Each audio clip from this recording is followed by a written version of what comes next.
बेटा रमेश अपनी पढ़ाई पूरी करके शहर से गांव वापस आया। शाम को खाना खाते वक्त रमेश के पिता सोहनलाल रमेश से, रमेश, अब तो तुम्हारी शहर की पढ़ाई भी पूरी हो गई है, आगे क्या करने का सोचा है तुमने? पिताजी, मैं शहर जाकर व्यापार करूंगा। शहर जाकर व्यापार? हाँ पिताजी, शहर में बहुत स्कोप है, इसलिए वहां मुनाफा भी अधिक है। अगर गांव में रहने वाला हर व्यक्ति यही सोच ले कि उसे शहर जाकर अपना व्यापार करना है, नौकरी करनी है, तो गांव के लोगों की उन्नति कैसे होगी बेटा? पिताजी, गांव की उन्नति कभी नहीं हो सकती, क्योंकि गांव में होता ही क्या है। जैसी तुम्हारी मर्जी।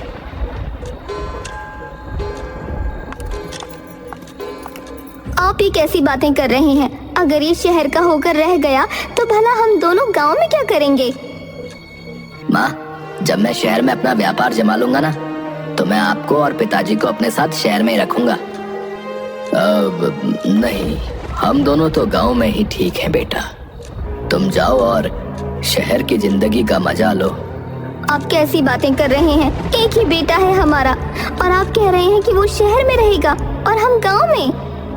हाँ, और तुम भी रमेश के साथ शहर चली जाना, परंतु मैं तो गांव में ही रहूंगा। रमेश को शहर की जिंदगी बहुत पसंद थी। बचपन में वो मोहनलाल के साथ कई बार माँ की आंखों का इलाज करने के लिए शहर जाया करता था और तब से शहर में रहना उसका बचपन का सपना था, जो अब पूरा होने वाला था। दूसरे दिन सोहनलाल रमेश से, पिताजी, मैं शहर में एक चश्मे की दुकान खोलना चाहता हूँ। आजकल लोगों को कमजोर नजर की परेशानी बहुत होती है और इसमें अच्छा पैसा भी है। इसमें कितना पैसा लगेगा बेटा? आपको उसकी फिक्र करने की कोई जरूरत नहीं है। आजकल सरकार व्यापार के लिए मदद करती है। मैंने अपने दोस्त से बात कर रखी है, मुझे बैंक से लोन मिल जाएगा और मैं दुकान की कमाई से थोड़ा थोड़ा पैसा लेकर बैंक की किश्त भर दिया करूंगा। देखा, मेरा बेटा कितना समझदार है। वो तुम्हें किसी भी तरीके की तकलीफ नहीं देना चाहता। हाँ, बहुत बड़ा हो गया है। आपकी जुबान आपके चेहरे का साथ नहीं दे रही। अरे कुछ नहीं, बस तुम्हारी ही बात सोच रहा हूँ। मेरी कौन सी बात सोच रहे हैं आप? यही कि इकलौता बेटा शहर का होकर रह जाएगा। हाँ, तो सच ही तो कह रही थी मैं। और अब सोच क्या रहे हैं? आपने ही तो उसे शहर जाकर व्यापार करने की अनुमति दी है। देखो भाग्यवान, जब उसने मन बना लिया है तो मेरे मना करने से वो मानेगा नहीं। और इस उम्र में बच्चों के साथ जोर जबरदस्ती नहीं की जाती। मुझे तो समझ ही नहीं आता आपका। एक तरफ उसे जाने की अनुमति दे रहे हो, दूसरी तरफ चिंता कर रहे हो। अगर उसे रोका तो सारी जिंदगी उसके मन में यही रहेगा कि माँ बाप ने उसे तरक्की का रास्ता नहीं चुनने दिया। ठीक है, तो अब दुखी क्यों हो रहे हो? जाने दो बेटे को, रह लेंगे हम दोनों गांव में। जल्द ही रमेश शहर जाकर अपना व्यापार शुरू कर देता है। शुरुआत में तो वो हफ्ते में एक दिन गांव आया करता था, जिस दिन उसकी दुकान बंद रहती थी, परंतु धीरे धीरे उसने गांव आना लगभग बंद ही कर दिया। एक दिन, सुनो जी, 1 माह हो गया है, रमेश नहीं आया। आप उसकी खोज खबर लेने जाओ ना, जाने किस हाल में होगा। अरे मैं क्यों जाऊं? शहर में रहने का शौक उसे था, मुझे नहीं। आपका तो मिजाज ही नहीं समझ आता। पत्थर के बने हो। पर क्या मैं समझती नहीं हूँ कि 4 हफ्तों से बेटा घर नहीं आया तो आपकी भूख प्यास कम होती जा रही है। ये दिखावा किसी और के साथ करना, मेरे साथ नहीं। कल सुबह जाकर बेटे का हाल पता कर लो, आपको भी तसल्ली मिल जाएगी। दूसरे दिन सोहनलाल सुबह शहर जाने के लिए जल्दी ही तैयार हो जाता है। बेटे के लिए ज्यादा सामान मत देना, मैं बोझ नहीं उठा कर जाऊंगा। हाँ, क्या उसके लिए कुछ सामान भी भेजना था? मैंने तो कुछ भी नहीं रखा। तुम कैसी हो? न जाने वो शहर में क्या खा रहा है, और तुमसे इतना भी नहीं हुआ कि उसके लिए कुछ घर का बना दो। मैं जानती हूँ आप सिर्फ दिखाने के लिए पत्थर दिल बनते हो। अब ऐसा कुछ नहीं है। जब वो आता है तुम उसके लिए कुछ देती हो। हाँ मैं ही देती हूँ, पता है मुझे। थैला तैयार है, मैंने उसकी पसंद के मीठे और नमकीन बनाकर रख दिए हैं और आप दोनों के लिए पूरी सब्जी भी है। दोनों बाप बेटा बैठकर खा लेना। और सुनो, कल ही वापस आ जाना, पता चले बेटे के प्यार में रुक गए। मुझे क्या करना है वहाँ रुककर? मैं तो आज ही वापस आ जाऊंगा। हाँ अच्छा ठीक है, आज ही आ जाना। आपके एक जोड़े कपड़े रख दिए हैं, अगर रुकना ही पड़ गया तो कम से कम साफ कपड़े तो होंगे। थैला उसको दूंगा और हाल चाल पूछ कर वापस आ जाऊंगा। हाँ मुझे पता है, अब देर मत करो। सोहनलाल शहर पहुंचता है और देखता है कि रमेश की दुकान पर ताला बंद है। अब तक दुकान नहीं खोली, भला ये क्या व्यापार करेगा? व्यापार का मतलब होता है सुबह समय से दुकान खोलना, ग्राहक टूट जाते हैं। सोहनलाल रमेश के कमरे पर जाता है, वहाँ भी ताला बंद होता है। वो पड़ोस के घर में घंटी बजाता है। अंदर से रमेश के पड़ोसी शर्मा जी बाहर आते हैं। जी कहिए, किससे मिलना है आपको? माफ कीजिएगा, मैं सामने रहने वाले रमेश का पिता हूँ। नमस्कार भाई साहब, अंदर आइए। रमेश तो दुकान पर होगा। दुकान पर तो ताला लगा हुआ है। अच्छा चलिए, कोई बात नहीं, कहीं गया होगा।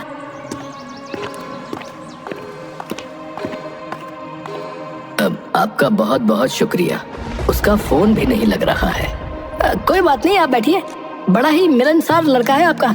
हमारे घर में तो हमारे पूरे परिवार और यहाँ तक के रिश्तेदारों का भी चश्मा उसी की दुकान से बनता है। अच्छा, कैसा काम करता है? बड़ा ही अच्छा काम है उसका।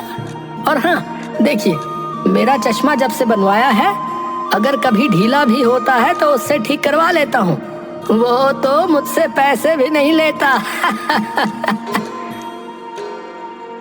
तभी रमेश के दरवाजे पर कुछ आहट महसूस होती है। सोहनलाल उठकर बाहर देखते हैं। रमेश, कहाँ गए थे तुम और अब तक दुकान क्यों नहीं खोली? अरे पिताजी, आप यहाँ कैसे आ गए? तुमने गांव आना छोड़ दिया तो क्या हम तो शहर आ सकते हैं? जी पिताजी, वो अब रहने दो, कुछ भी कहने की जरूरत नहीं है। तुम्हारी माँ बेचैन हो रही थी, इसलिए तुम्हारा हाल लेने के लिए मुझे भेजा है। इस तरह दुकान कौन चलाता है? 12 बजने को आए और तुम अभी घर पर हो। अगर शहर में मटर गश्ती ही कर रहे थे तो दुकान खोलने की क्या जरूरत थी? रमेश कुछ भी जवाब नहीं देता। सोहनलाल को रमेश का चेहरा देखकर अंदाजा हो जाता है कि वो कुछ परेशान है, पर वो फिर भी कुछ नहीं बोलता।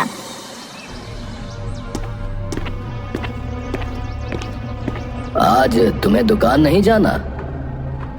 नहीं पिताजी, आज दुकान की छुट्टी रखी है। क्यों? तुम तो दुकान मंगलवार को बंद रखते हो और आज तो शुक्रवार है। हाँ पिताजी, थोड़ी तबीयत ठीक नहीं लग रही, इसलिए दुकान नहीं खोलूंगा आज। दोनों आपस में एक दूसरे से ज्यादा बात नहीं करते और कमरे में एक खामोशी सी छाई रहती है।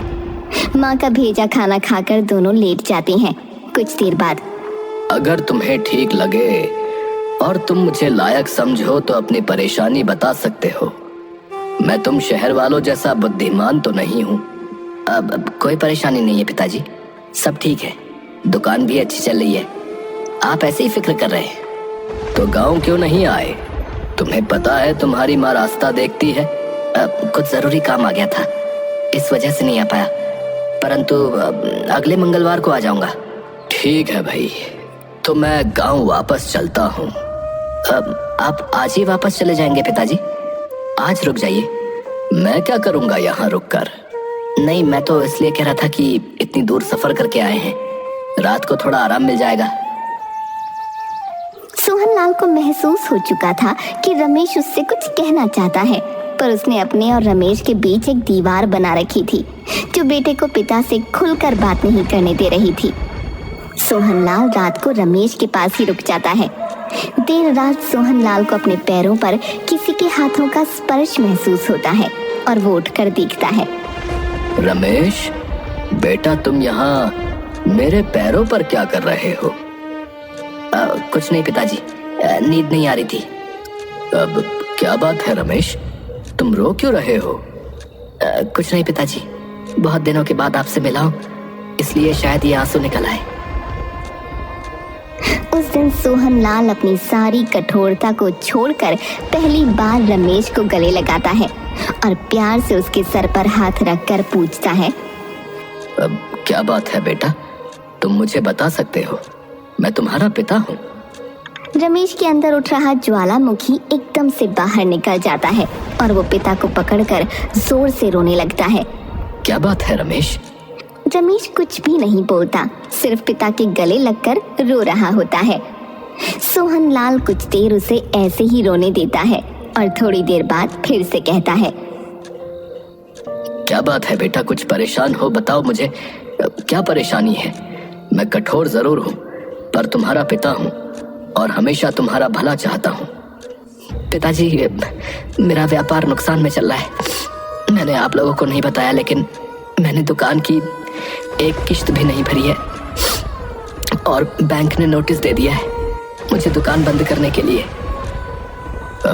परंतु तुमने तो कहा था कि तुम्हारा व्यापार अच्छा चल रहा है और तुम्हारे पड़ोसी शर्मा जी भी कह रहे थे कि तुम्हारा काम बहुत अच्छा है।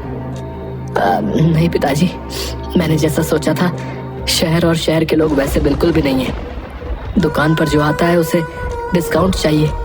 लोग 4 दुकानों पर चश्मे का भाव पता करके आते हैं और जो सबसे कम भाव बोलता है मुझसे उससे भी ज्यादा डिस्काउंट मांगते हैं।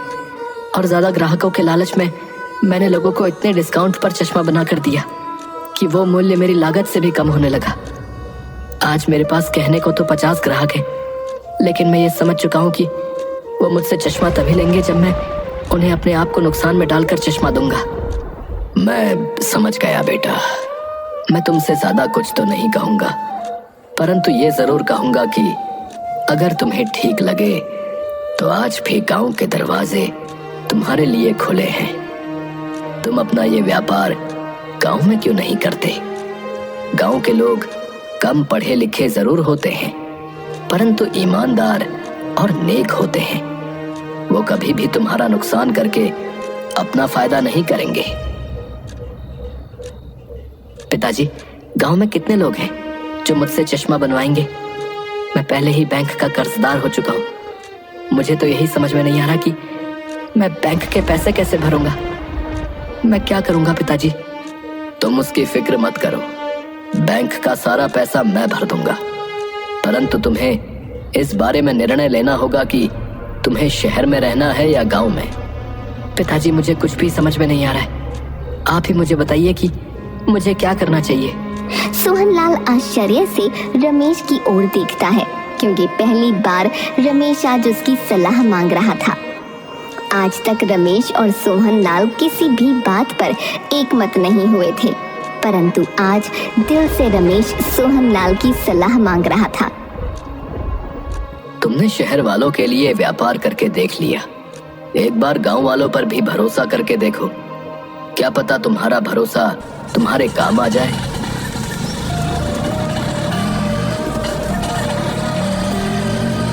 रमेश जल्द ही अपना शहर का सब कुछ खत्म करके गांव लौट जाता है।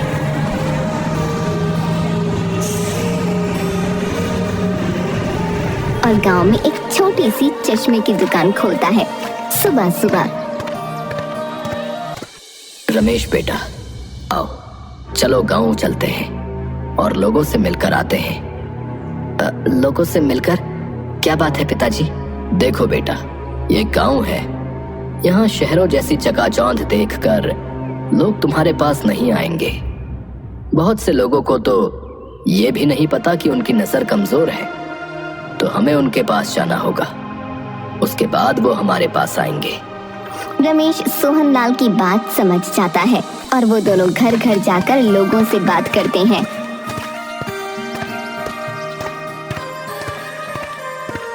काका, क्या आपको पढ़ने में कोई समस्या हो रही है? हाँ बेटा, पहले तो मैं 4 कोस 5 कोस तक देख लेता था, परंतु अब तो आधा कोस दूर देखना भी मुश्किल होता है। सब कुछ धुंधला दिखता है। ठीक है काका, आप कल मेरी दुकान पर आइएगा, मैं मुफ्त में आपकी आंखों का चेकअप कर दूंगा। मुफ्त में?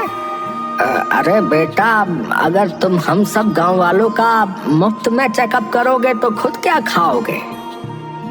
नहीं नहीं काका, ऐसा कुछ भी नहीं है। अगर तुम पैसे नहीं लोगे तो मैं जो है तुम्हारी दुकान पर नहीं आऊंगा। हाँ नहीं नहीं काका, आप जरूर आइएगा, मैं आपका इंतजार करूंगा। इस तरह रमेश गांव के कई लोगों के पास जाता है और अगले दिन उसकी दुकान के बाहर 10-15 लोग इकट्ठे हो जाते हैं जो उससे आंखों की जांच कराने आए थे। रमेश मन ही मन खुश होता है। दोपहर तक वो सभी लोगों की आंखों की जांच कर लेता है और सब लोग उसे चश्मा के लिए एडवांस पैसे भी दे देते हैं। मैं आप सबका चश्मा परसों तक बना कर दे दूंगा। खुश रहो बेटा, बहुत तरक्की करो, भगवान तुम्हें खुश रखे, स्वस्थ रखे, भला हो तुम्हारा जो तुम हम गांव वालों की सेवा के लिए यहाँ आ गए, वरना आजकल के बच्चे तो पढ़ाई लिखाई करके शहर भाग जाते हैं, हम गांव वालों को कौन पूछता है।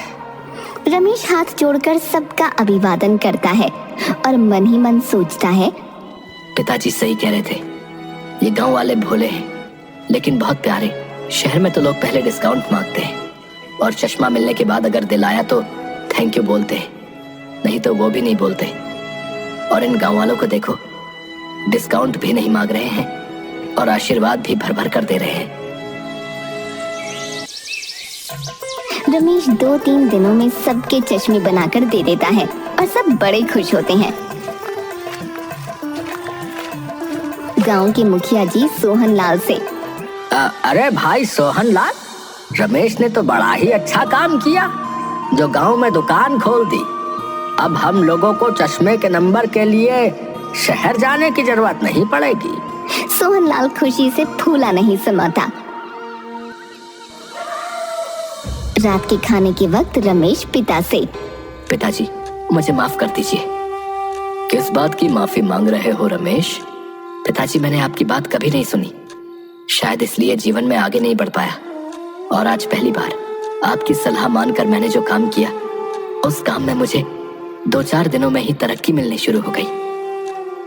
बेटा, अगर हर इंसान यही सोच ले कि उसे शहर में ही रहना है तो गांव की तरक्की कैसे होगी? युवक गांव को पिछड़ा बोलते हैं, लेकिन किसी ने इस पिछड़े गांव को आगे ले जाने की कोशिश तो नहीं की। पिताजी मैं आपसे वादा करता हूँ कि मैं गांव में ही रहकर गांव वालों की सेवा करूंगा। और मैं तुमसे वादा करता हूँ कि ये गांव वाले तुम्हें कभी निराश नहीं करेंगे। तभी घर के दरवाजे पर गांव की बूढ़ी काकी आती है। सोहन, कहाँ हो तुम? अरे ये तो बुद्धि काकी की आवाज है। पिताजी आप बैठिए, मैं देखता हूँ। काकी अंदर आइए। मुझे तो मुखिया ने बोला कि तुम्हारे बेटे ने दुकान खोली है। मैं रमेश हूँ काकी, पिताजी तो खाना खा रहे हैं। अच्छा हुआ जो तुम ही मिल गए। क्या आपको पढ़ने में दिक्कत हो रही है? हाँ बेटा, पढ़ तो नहीं पाती, यही तो सबसे बड़ी मुश्किल है। आप कल दुकान पर आ जाइएगा, मैं आपकी आंखों की जांच कर दूंगा। ठीक है, मैं कल दुकान पर आ जाऊंगी। दूसरे दिन दुकान पर बूढ़ी काकी आती है और रमेश उनकी आंखों का टेस्ट शुरू करता है, अक्षर लिखे हुए बोर्ड की तरफ उंगली दिखाता हुआ। काकी आप सामने देखकर इसे पढ़िए। काकी थोड़ी देर तक ध्यान से देखती रही। नहीं बेटा, नहीं पढ़ा जा रहा। अब पढ़ने की कोशिश कीजिए। इस बार भी नहीं पढ़ा जा रहा बेटा।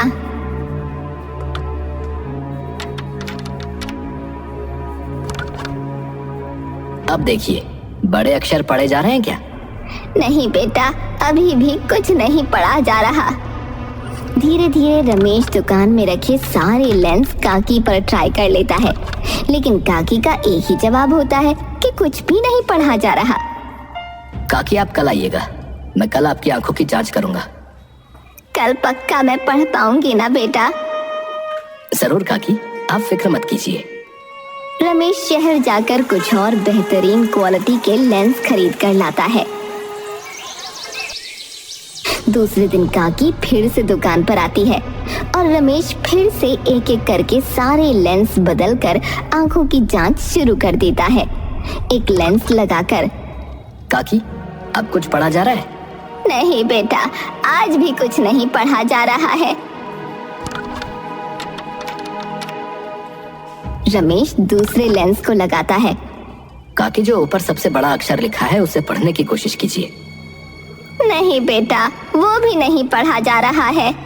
दोपहर होने को थी और ये सिलसिला चालू था। अब काकी, मुझे माफ करिए, मेरी दुकान में ऐसा कोई लेंस नहीं जिससे आप साफ साफ पढ़ सके। अब आपको शायद शहर के डॉक्टर को ही दिखाना होगा। रमेश को हताश और परेशान देखकर काकी बोली, कोई बात नहीं बेटा, तू अपना दिल छोटा ना कर। इतने साल स्कूल में मास्टर मुझे नहीं पढ़ना सिखा पाया, तो तेरा ये चश्मा एक दिन में क्या ही सिखाएगा। काकी की बात सुनकर रमेश ने अपना माथा पकड़ लिया। काकी, मतलब आपको पढ़ना आता ही नहीं है? अगर आता बेटा तो तेरे पास चश्मा लेने क्यों आती।